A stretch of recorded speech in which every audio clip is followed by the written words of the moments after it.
Hey Republicans, it's only a matter of time before they come for your guns now, and you're gonna let them take them. Trump has already started chipping away at the First Amendment, which means that the rest of the amendments won't be too far behind. Here's what he said overnight. All federal funding will stop for any college, school, or university that allows illegal protests. What's an illegal protest? Agitators will be imprisoned or permanently sent back to the countries from which they came. Somebody else wrote this for him, obviously. American students will be permanently expelled or, depending on the crime, arrested. No masks.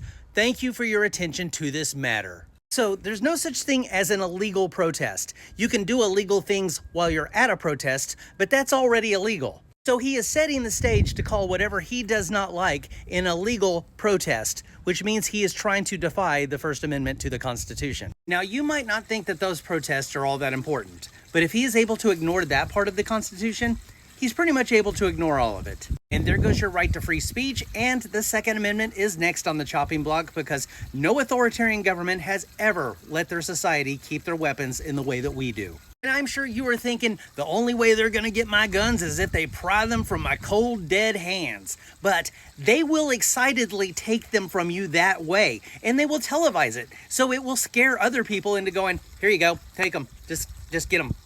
Nazi Germany did not start out that way. They didn't put the frog directly into the boiling water. They put the frog into cool water and slowly increased the heat until the frog started to boil. You see, in 1930s Germany, a lot of people were seeing a lot of unconstitutional things happening, but they thought, you know what? I can't really do anything about this. I'm only one person. What can I do?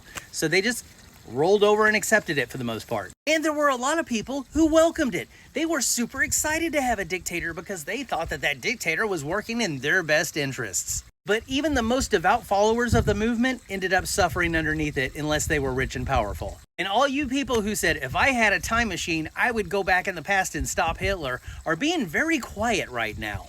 Because it's happening again, right before our very eyes. And those of us who aren't fighting against it are either for it or complacent. History does not remember the complacent. It remembers the people that stood up for what was right, no matter what they stood to lose. So you have to ask yourself, in your life story, are you the hero, the villain, or one of the background actors that nobody remembers? This is the time to stand up. This is the time to speak out, because once they start building that authoritarian movement, anything you say or do could be considered illegal.